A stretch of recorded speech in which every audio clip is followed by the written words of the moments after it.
السلام علیکم ورحمۃ اللہ وبرکاتہ نحمدہ ونصلی علی رسولہ الکریم اما بعد اعوذ باللہ من الشیطان الرجیم بسم اللہ الرحمن الرحیم انہم کانوا یسارعون فی الخیرات ویدعوننا رغبا ورہبا وکانوا لنا خاشعین۔ مختصر حمد و ثناء اور صلاۃ و سلام کے بعد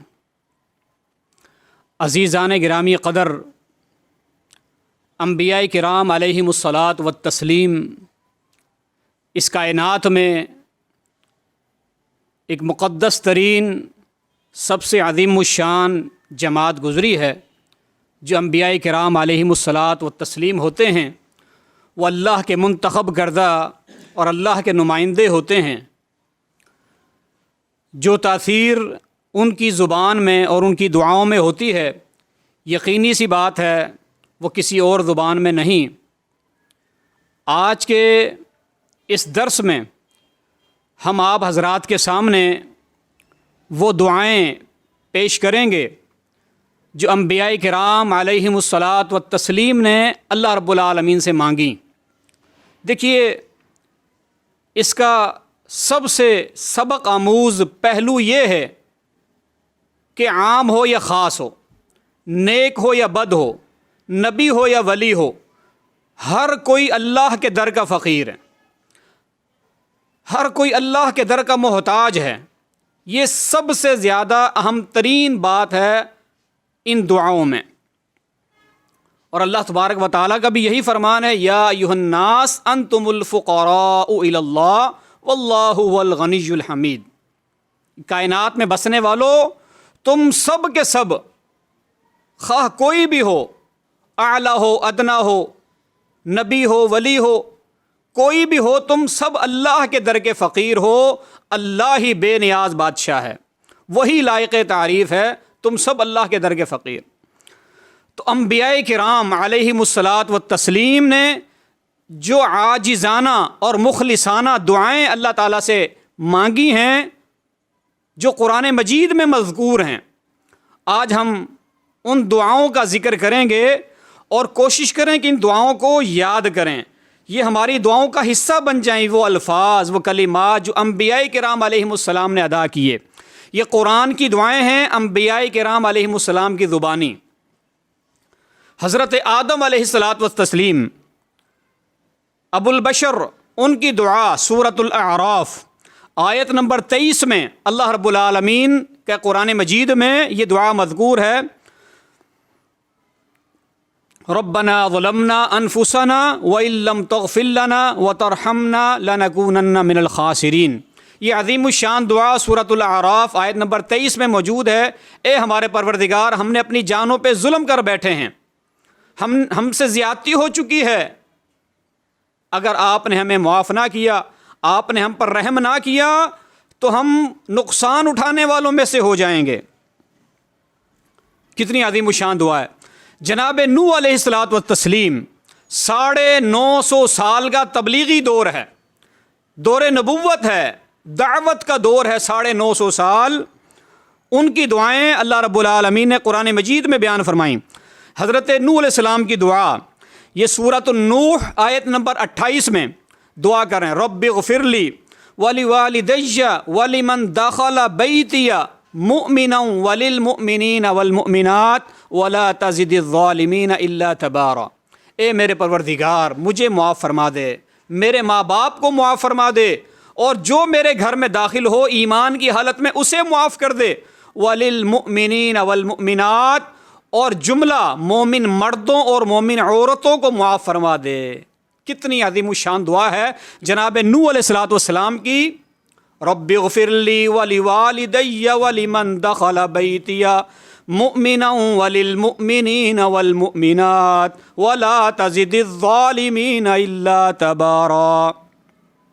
حضرت یونس علیہم السلام، عظیم اللہ کے نبی، اللہ تعالیٰ کے جلیل القدر نبی ہیں حضرت یونس علیہ السلام۔ ان کی دعا سورۃ الانبیاء آیت نمبر 87، لا الہ الا انت سبحانک انی کنت من الظالمین۔ آیت کریمہ بڑی مشہور آیت کریمہ ہے، لا الہ الا انت سبحانک انی کنت من الظالمین. یہ دعا بھی یاد کیجئے.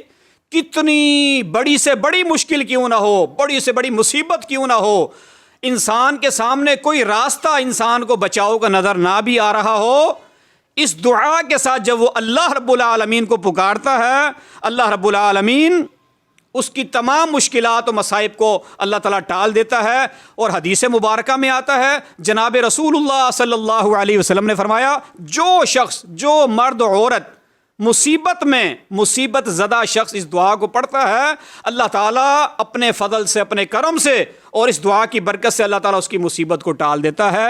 کتنی دعائیں ہیں یہ عاجزانہ مخلصانہ دعائیں ہیں انبیاء کرام کی. حضرت ابراہیم علیہ السلام جد الانبیاء امام الموحدین، حضرت ابراہیم علیہ السلام، ان کی دعائیں بھی قرآن مجید موجود ہیں. وَإِذْ يَرْفَعُ إِبْرَاهِيمُ الْقَوَاعِدَ مِنَ الْبَيْتِ وَإِسْمَاعِيلُ رَبَّنَا تَقَبَّلْ مِنَّا إِنَّكَ أَنْتَ السَّمِيعُ الْعَلِيمُ. اللہ کے گھر کو تعمیر کر لینے کے بعد، خانہ کعبہ کی بنیادیں اور دیواریں کھڑی کر لینے کے بعد کہہ رہے ہیں، اللہ سے دعائیں کر رہے ہیں، ربنا تقبل منا انک انت السمیع العلیم. اے ہمارے پروردگار، ہمارے عمل کو شرف قبولیت بخش دیجئے، ہمارے اس عمل کو اپنی بارگاہ میں قبول و منظور فرما لیجئے. ربنا تقبل منا انک انت السمیع العلیم. ایک اور دعا، رب اجعلنی مقیم الصلاۃ ومن ذریتی ربنا وتقبل دعا. اے میرے پروردگار، مجھے بھی، میری اولاد کو بھی، آگے اولاد کی اولاد کو بھی، میری نسل کو بھی نمازی بنا دے. اللہ اکبر. نبیوں کی مخلصانہ دعائیں دیکھیے، عاجزانہ اللہ کے ساتھ براہ راست رابطہ ہے، اللہ سے التجا ہے، اللہ سے دعائیں ہو رہی ہیں کہ میرے پروردگار مجھ کو اور میری نسل کو، اولاد کی اولاد، آگے سے آگے سلسلے کو اللہ نمازی بنا دے، وہ تیرے سامنے جھکنے والے بن جائیں. یہ حضرت ابراہیم علیہ السلام کی دعا ہے. اسی طرح ابراہیم علیہ السلام کی دعاؤں میں سے ایک دعا یہ بھی ہے، ربنا اغفر لی ولوالدی وللمؤمنین یوم یقوم الحساب. اے میرے پروردگار، مجھے معاف فرما دے، میرے ماں باپ کو بھی، اس دن جس دن حساب و کتاب قائم ہوگا، حساب و کتاب والے دن، قیامت کے دن، مجھے میرے ماں باپ کو معاف فرما دینا. یہ انبیاء کرام علیہم السلام کی دعائیں. جب اولاد طلب کرنے کی باری آئی تو دعائیں، اللہ سے دعائیں، رب حب لی من الصالحین. یہ بھی ابراہیم علیہ السلام کی دعا ہے، رب حب لی من الصالحین. بوڑھے ہو چکے ہیں، عمر طویل ہو چکی ہے، سفیدی بھی بالوں میں آ چکی ہے، لیکن کبھی اللہ کے در سے مایوس نہیں ہوئے. ہمیشہ پر امید رہ کر، یقین کامل کے ساتھ، مضبوط ایمان کے ساتھ، اللہ سے لو لگاتے ہوئے اللہ کے سامنے جھولی پھیلا کر دعائیں کر رہے ہیں، رب حب لی من الصالحین، رب حب لی من الصالحین. حضرت یعقوب علیہ السلام، اللہ کے جلیل القدر نبی، بیٹے کی جدائی برداشت کر رہے ہیں. کتنا بڑا دکھ ہے، کتنی بڑی مصیبت ہے. اس موقع پہ کہتے ہیں واللہ المستعان علی ما تصفون.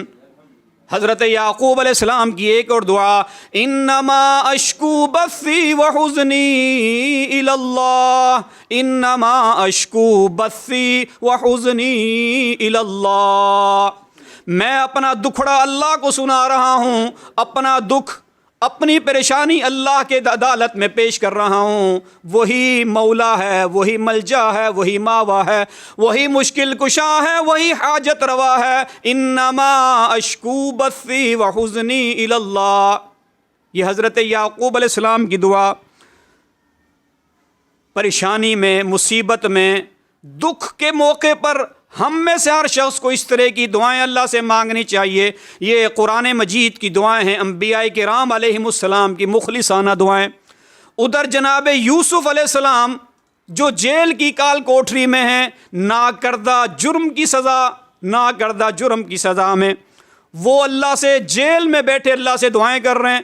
حضرت یوسف علیہ السلام کی دعا سنیے، رب السجن احب الی مما یدعوننی الیہ والا تصرف عنی کیدہن اصب الیہن واکن من الجاہلین۔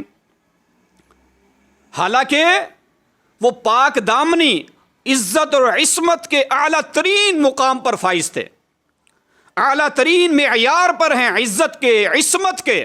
انبیاء کرام تو معصوم ہوتے ہیں پاک دامنی کے اعلیٰ ترین معیار پر، لیکن اس کے باوجود اللہ تبارک و تعالی اپنے عمل پر اترائے نہیں ہیں، اپنے عمل پر فخر کا اظہار نہیں کیا، خود پسندی اور گھمنڈ میں مبتلا ہونے کے بجائے اللہ رب العالمین سے پناہ مانگتے ہیں کہ بچانے والی ذات تیری ہے، گناہوں سے بچانے والی ذات بھی تو ہے۔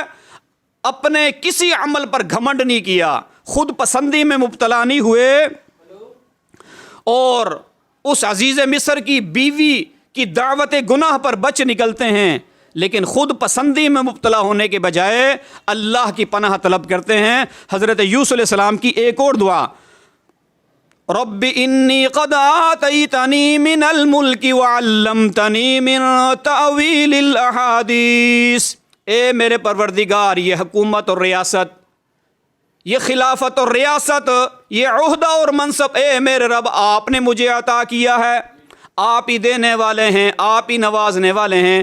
رب قد آتیتنی من الملک وعلمتنی من تأویل الاحادیث، آپ نے مجھے تعبیر کا علم بھی عطا فرما دیا، صاحب نبوت بھی بنا دیا، نبی الرسول بھی بنا دیا۔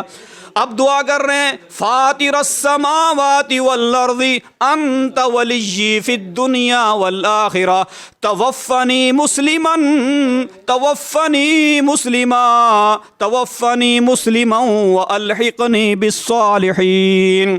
سورہ یوسف آیت نمبر 101 میں پڑھ کے دیکھیے، کتنی عظیم الشان دعا ہے، مخلصانہ دعا ہے۔ اس میں کیا ہے؟ اللہ تعالیٰ کی نعمتوں پر اظہار تشکر بھی ہے، اللہ تعالیٰ کی دی ہوئی نعمتوں پر اظہار تشکر ہے، اظہار تشکر کے ساتھ خاتمہ بالایمان، خاتمہ بالخیر کی دعا بھی ہے کہ ہمارے پروردگار ہمارا خاتمہ خیر پر ہو، ایمان پر ہو، اچھے انجام کی بھی دعا ہے۔ کتنی عظیم الشان یہ دعائیں ہیں انبیاء کرام علیہم الصلاۃ والتسلیم کی۔ ہمیں یہی سبق ملتا ہے کہ ان انبیاء کرام نے بلا واسطہ، بغیر کسی وسیلے اور واسطے کے براہ راست اللہ کو پکارا۔ ہمیں بھی اللہ کو پکارنا چاہیے، مخلصانہ عاجزانہ اللہ سے دعائیں کرنی چاہیے، اس لیے کہ ہم سب کسی نہ کسی پریشانی میں ہوتے ہیں، کسی نہ کسی مسئلے سے دوچار ہوتے ہیں۔ ہمیشہ اللہ کی طرف رجوع ہونا چاہیے، اللہ سے ہی فریاد ہونی چاہیے۔ اللہ سبحانہ و تعالی ہمیں یہ دعائیں یاد کرنے والا بنا دے اور ہمیشہ اپنے در کا محتاج رکھے، اللہ کسی اور کا محتاج نہ کرے۔ وَأَقُولُ قَوْلِي هَذَا وَأَسْتَغْفِرُ اللَّهَ لِي وَلَكُمْ وَلِسَائِرِ الْمُسْلِمِينَ۔